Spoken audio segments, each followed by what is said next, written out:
कोकण विस्तीर्ण किनारपट्टी आणि निसर्गाचं अभिनव सौंदर्य लाभलेलं कोकण. याच कोकणातील रत्नागिरी हा महत्त्वाचा आणि ऐतिहासिक जिल्हा. या जिल्ह्यात वसलाय दापोली तालुका. फेसाळ किनारे आणि बंदरांचा वेढा, निसर्गाच्या कुशीत मनुष्यवस्ती. हिल स्टेशन म्हणून इंग्रजांचं हे आवडीचं ठिकाण. या दापोलीच्या मातीतून घडली आहेत अनेक अमूल्य नररत्न. स्वातंत्र्य सामाजिक लढ्यातील देशाचं नेतृत्व तयार झालं ते याच दापोली तालुक्यात. भारतरत्न हा सर्वोच्च किताब 3 वेळा पटकावणारा देशातील हा एकमेव तालुका. याच तालुक्यातील अनेक रत्न देशभरात गाजली. मात्र इथे त्यांचा वारसा कोण चालवतोय? या वटवृक्षांच्या मुळाशी जाऊन घेतलेला हा शोध.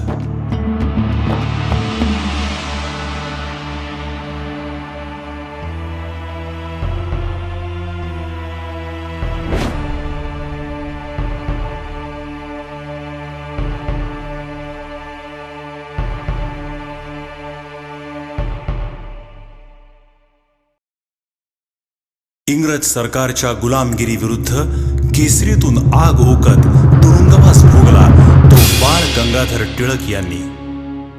स्वातंत्र्याचा वणवा पेटवणाऱ्या लोकमान्यांचं मूळ गाव. त्यांच्या नावे लोकसाधना या खाजगी ट्रस्ट मार्फत इथे वेगवेगळे उपक्रम राबवले जातात.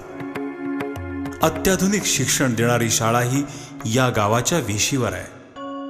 टिळकांबद्दल कोणाला माहिती आहे का काही?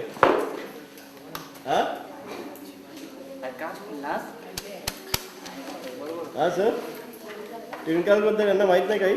असेल ना माहिती कसं नसेल? काय माहिती आहे कोणाला सांगा. अरे भाषण सांगतात सांगतात की नाही, त्यांचं नाव हे आहे, त्यांना सोपं नाव असं आहे, मग ते सांगायचं. त्यांचा जन्म कधी झाला, काय झालं, त्यांनी काय केलं, त्यांना किती तुरुंगवास झाला. टिळकांचं पूर्ण नाव कोण सांगेल काय? काय कोण सांगा ना, कोण सांगतोय?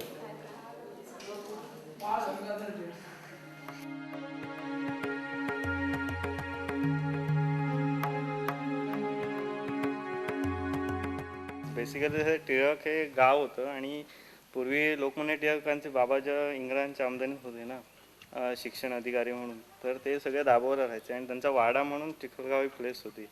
ते गाडी नाही, घोडा नाही, काय नाही. गाडी येते कधीतरी आली तर येते, नाही तर येत नाही. आणि सगळं चालत स्टॉप पर्यंत चालत. एसटी फक्त संध्याकाळी येते एकच. दापोलीत झाला काहीच नाही.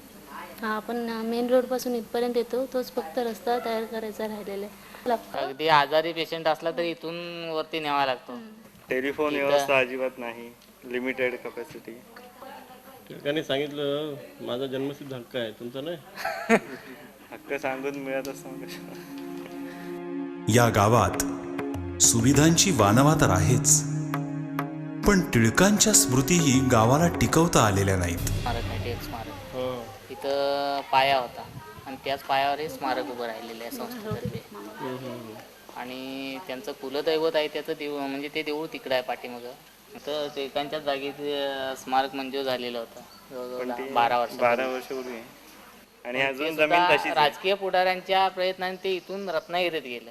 मंजूर इथं झालेलं होतं, इथून रत्नागिरीत गेलं. म्हणजे अखंड गव्हर्नमेंटला टिळकांसाठी बिल्डिंग सुद्धा बांधता आलेली नाही. आमच्याकडचे पुढारी कमी पडले म्हणायचे.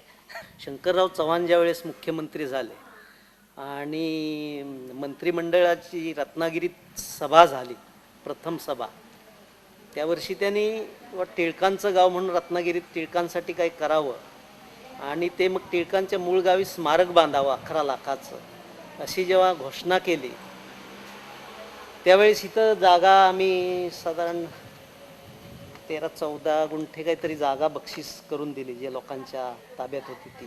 आणि स्मारक 11 लाखाचं होणार आणि स्मारक काय झालंच नाही. ते स्मारक झालं म्हणजे एक आम्हाला आदरस्थान झालं असतं टिळकांचं. टिळक स्मारक वगैरे म्हणजे गेल्या वर्षीच प्रस्ताव तयार केलेला होता आम्ही, पण तो ॲक्च्युली काहीतरी प्रॉब्लेम झाला आहे त्याला. मी आल्यावर बघितलं तर इथं काहीच नव्हतं आणि त्यांचं घर होतं तिथंच हे स्मारक वगैरे बांधलेलं आहे. सुद्धा दांडेकरांनी बांधलं त्याच्यामुळे व्यवस्थित आहे, नाही तर पूर्वी नुसता पुतळा होता आणि वर त्यावर 2 शेड. त्यामुळं संस्था आणि ग्रामस्थ असं त्यांची वेगळी मालमत्ता झाली ती. इतकी दुरावस्था काय आहे? काय लोकमान्य टिळकांनी काम चांगलं केलं म्हणून. तर आम्ही लोकमान्यांच्या गावात आहोत, पण आमच्या टिळक इथे जागेवरती कोणच तसे मी राहिलेले नाही. गाव असलं तर इथे कोण नाही, इथे काहीच नाही तर काय करणार, बाहेर जाणे भागच आहे. तो प्रयत्न आमचे चालू आहेत. प्रयत्न चालू आहेत, पण त्याला गाव काय संघटित आहे, गाव प्रयत्न करतो, गावाच्या विकासासाठी गाव प्रयत्न करतोय. पण शासनाचं मात्र दुर्लक्ष आहे तसं पाहता. खरंच शासकीय अनास्था आहे की काही वेगळी कारणं आहेत? ब्राह्मण म्हणून बाकी काही नाही.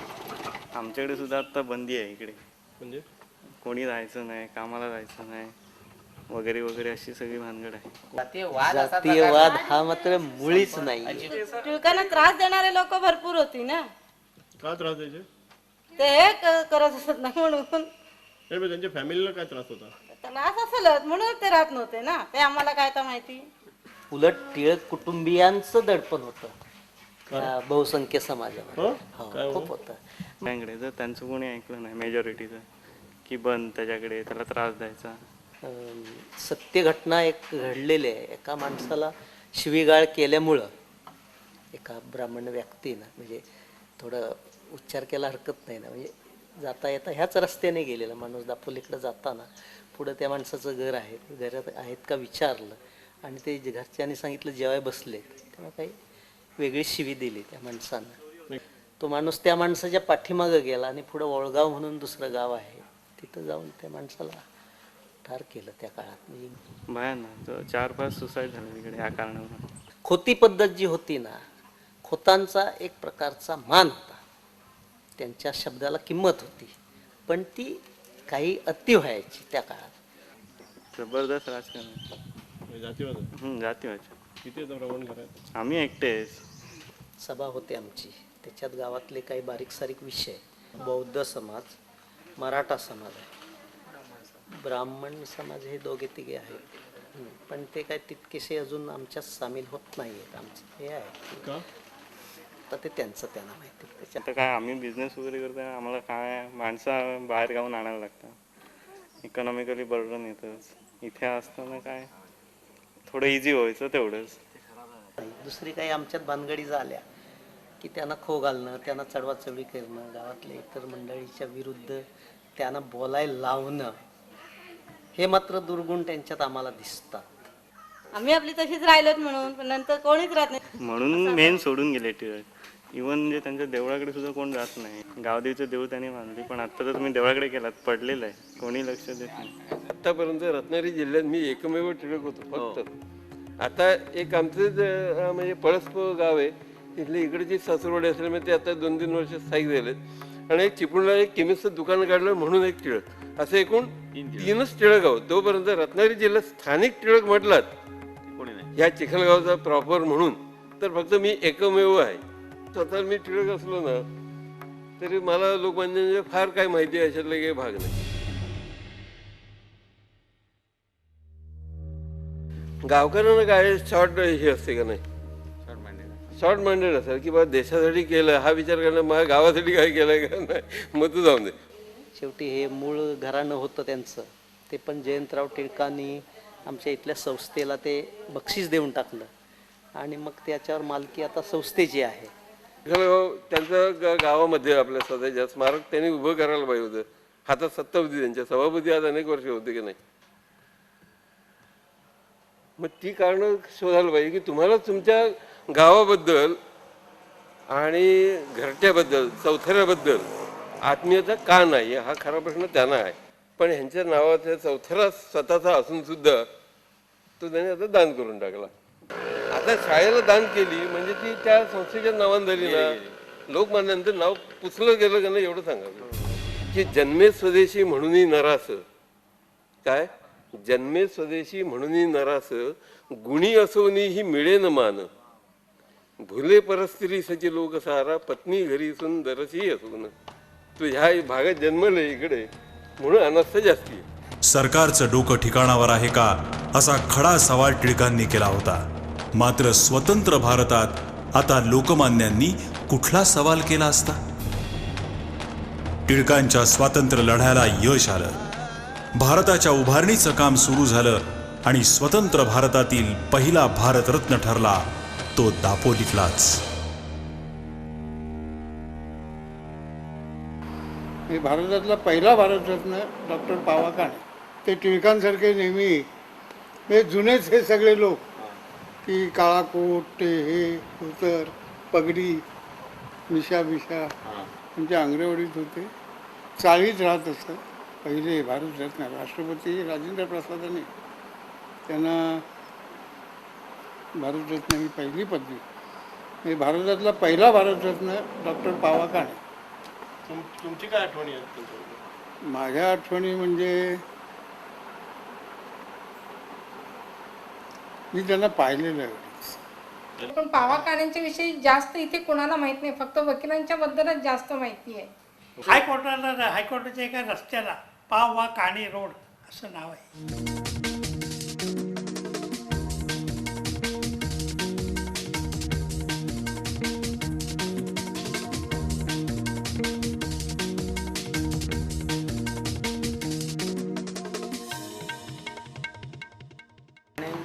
शिक्षण इथं झालं. ते इथे हे Alfred Gadney high school, Alfred Gadney high school, SPG mission नावाचं एक missionary school. SPG mission, Scottish mission. जी हायस्कूलचे अध्यक्ष काही वर्ष ते होते. हो, रँगलर परांजपे, पावा काणे. AJ स्कूलला फार मोठे लोक लाभलेले आहेत. पांडुरंग वामन काणे हे दापोलीच्या कोर्टामध्ये प्रॅक्टिस केली सर, आणि ते वामनराव बर्वेंच्या जोडीला होते.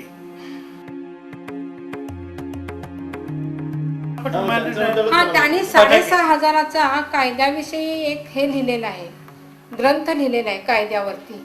त्या ह्याच्यावर त्यांना ते मिळालेलं आहे भारतरत्न. धर्मशास्त्राचा गाढा व्यासंग, कायदे पंडित, एकनिष्ठ संशोधक, कायदा, धर्मशास्त्र, तत्वज्ञान, ज्योतिषशास्त्र या विषयावर ग्रंथसंपदा. 1942 साली इंग्रज सरकारकडून महामहोपाध्याय ही उपाधी.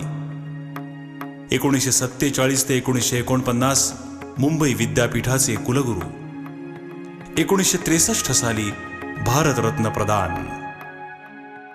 मैं भारत का राष्ट्रपति सर्वपल्ली राधाकृष्णन व्यक्तिगत गुणों के लिए आपके सम्मानार्थ भारत रत्न प्रदान करता हूं. हे भारतरत्न हे मला मिळायलाच पाहिजे. मी एवढं केले. राधाकृष्णनांच्याकडे हे गेले पावा काणे आणि म्हणाले, खरोखर जे अत्यंत मौलिक अशा प्रकारचं त्यांनी लेखन केलं होतं. हिस्ट्री ऑफ धर्मशास्त्र लिटरेचर सारखं मौलिक ग्रंथ. आणि हे फिलॉसॉफीचे होते. राधाकृष्णन हे स्वतः जेव्हा पाश्चात्य देशामध्ये जाऊन ते लेक्चर्स देत असत, तर ते म्हणाले की मग मला तुम्ही सर्वोच्च ही पदवी जी दिली पाहिजे, आणि म्हणून हे पावा काणे. दापोली शहराच्या ऐन मध्यावर डॉक्टर पावा काणे यांचं घर आहे. पण आज या ठिकाणी पावा काणे लोकांच्या स्मृतीतही राहिलेले नाहीत. इथलं जे घर होतं ते जगुदाचे चंद्रकांत टाईल्सचं घर आहे बघा, तेच घर त्यांचं आता जे आहे ते. हो, आणि ते चंद्रकांत टाईल्सवाल्याला जर भेटला बाईला तर त्यांनी खरेदी खत करताना त्यांच्याकडनंच केलं तर ते जास्त सांगते. तुम्ही आता म्हणाल तर त्यांचं घर तुम्ही बघितलं की तिथे जाऊन बघितलं पावा काणे? नाही, ते एका मुस्लिमाला विकलेलं आहे. नाही, पावा काणेंचं हे जे घर आहे एका मुस्लिमाला, आणि तो विशेष म्हणजे आमच्याच कॉलेजचा प्रोफेसर आहे, त्याच्याच संदर्भात आहे. म्हणून मग कधी कधी जेव्हा मला हे व्यक्तीने सांगितलं ना, तेव्हा असं वाटलं की जिथे वेदशास्त्राचा अभ्यास तिथे लेंचांची वस्ती, असा एक मनात विचार येऊन गेला. तसं काय. पावा काणे यांना तत्वज्ञान आणि कायद्याच्या संशोधनाची प्रेरणा मिळाली ती याच वास्तूत. इथेच तासनतास बसून त्यांनी ग्रंथ निर्मिती केली. व्यासंगाने हे घर एकेकाळी भारलेलं होतं.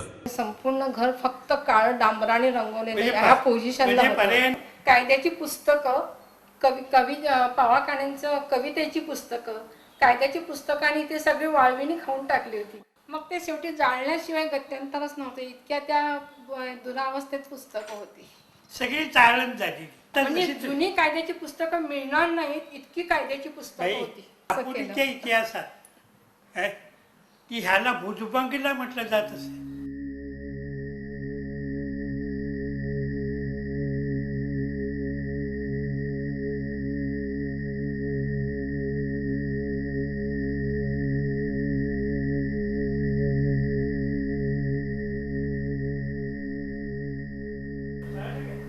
आहे हे 1920 सालापूर्वी बांधलेलं घर आहे. आज माझ्याकडे नोंद आहे त्याची. 1920 सालापूर्वीचं घर आहे.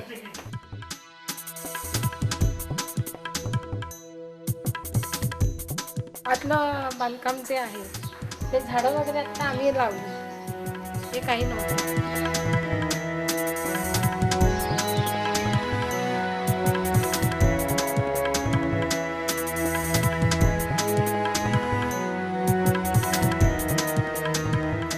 ह्या घराला भूत बंगला म्हणत होते. म्हणजे आम्ही घेतो तरी आम्हाला किती जण सांगितलं कशाला तो भूत किती बंगला आहे. भयानक.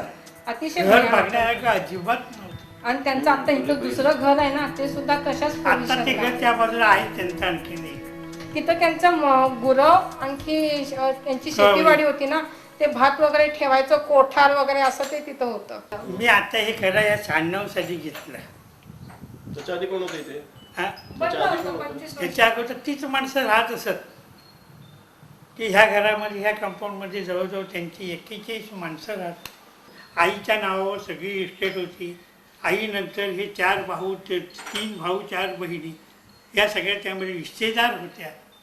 त्या सगळ्यांकडून आम्ही एक मुखत्यार पत्र तयार करून घेतलं कोर्टामार्फत आधी आणि कोर्टातून आणि तर नंतर ते किंमत मुखत्यार पत्राची ऑर्डर घेतल्यानंतर आम्ही खरेदी केली. का सोडून जावं लागलं त्यांना? हा? त्यांना सोडून नोकरी त्यांचे होते याने जो बाहेर जातो मनुष्य तो काही परत येत नाही.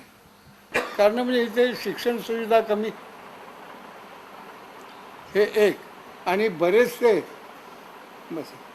बरेचसे ब्राह्मण असल्यामुळे आणि वैचारिक पातळी त्यांची त्यावेळीची मोठी असल्यामुळे त्यांना ब्राह्मणांकडून तर त्रास झालाच पण इतरांकडूनही त्रास झाला.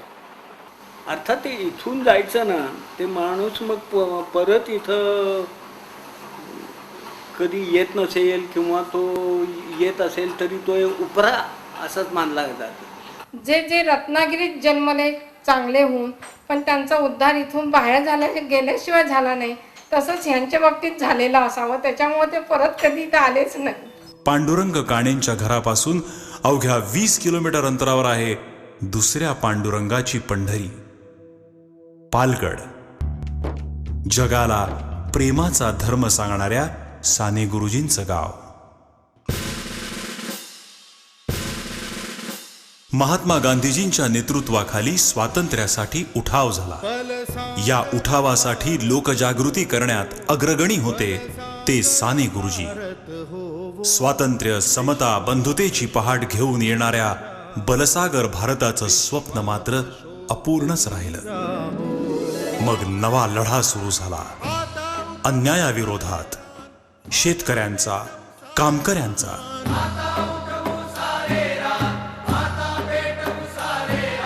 मेणाहून मऊ आणि प्रसंगी वज्राहून कठोर असा हा संत पालगडचा. पालगडच्या गणपतीला बदामाचा शिरा, पालगड गावचा हिरा पंढरीनाथ. पंढरीनाथ म्हणजे पांडुरंग सदाशिव साने.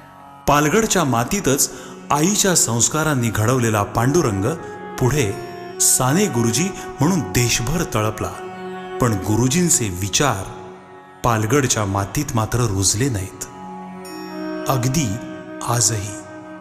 ज्या काळात ते जन्मले त्या काळात त्यांना ते स्वीकारलंच गेलं नाही. मुख्य त्यांच्या विचारांचा प्रभाव त्या गावावर जो असायला पाहिजे होता, जो अपेक्षित आहे, जो अदरवाईजसुद्धा सगळ्या महान लोकांच्या जन्मगावांच्या बद्दलची जी शोकांतिका आहे तीच शोकांतिका पालघरच्या संदर्भातली आहे. जुने जे लोक होते त्यांना साने गुरुजींचे विचार त्यावेळी पटलेलेच नव्हते.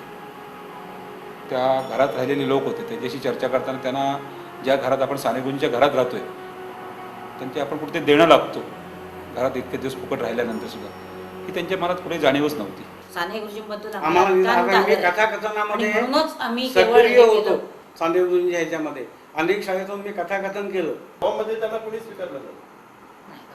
हिंदू महासभेचं तेव्हा प्राबल्य होतं पालघरात असं विशिष्ट. गावामध्ये त्यांचं पण त्यांनी जे जातीयतेचा संघर्ष केला, त्यांनी अस्पृश्य निवारणाचा हो केलं, चांगली गोष्ट केली. काँग्रेस पक्षाच्या दृष्टीने राजकारणात ते पडले की काँग्रेस म्हणून त्या बाजूला कुणी आले नाहीत. विरोध म्हणजे त्यांचा वैयक्तिक विरोध नव्हता त्यांना कोणाला, पण ह्या पक्षाच्या ह्याच्यातनं त्यांच्या बाजूचे त्यांना एक वाईट वाटत होतं, शल्य होतं त्यांच्या मनात की मी राजकीय विरोध होता तुमचं म्हणणं. राजकीय विरोध होता म्हणजे ते त्यांच्या पक्षाचे नाही कोणी झाले आमच्या गावात. एक तर परंपरागत जो विचार भारतीय समाजामध्ये आहे त्या विचारांच्या विरोधामधली एक कणखर भूमिका साने गुरुजींनी घेतली. हा एक मुख्य भाग आहे. आणि विशेषतः त्या गावावरचं जे काय ब्राह्मणी वर्चस्व आहे ते वर्चस्व अजून संपलेलं आहे अशातला भाग नाही. इतर अनेक वाड्यांमध्ये जेव्हा आपण फिरतो तेव्हा त्या वाड्यामधल्या लोकांचा साने गुरुजींच्या प्रक्रियेकडे किंवा विचारांकडे पाहण्याचा दृष्टिकोन हा स्पष्टपणे समोर येतो, परंतु त्याचं प्रतिबिंब गावाच्या रचनेमध्ये दिसत नाही. हे वास्तव पालघरचं आज आहे. नाही, कोकणातली जाती व्यवस्था ही संकुचित वृत्तीची आहे. पहिली लोक आपल्या घराण्याच्या बाहेर जायला मागत नाहीत. पालघर तिथे सगळीच ब्राह्मण बसते आणि आजही दलितांचा प्रश्न जो आहे तो कुठे सुटलेला आहे.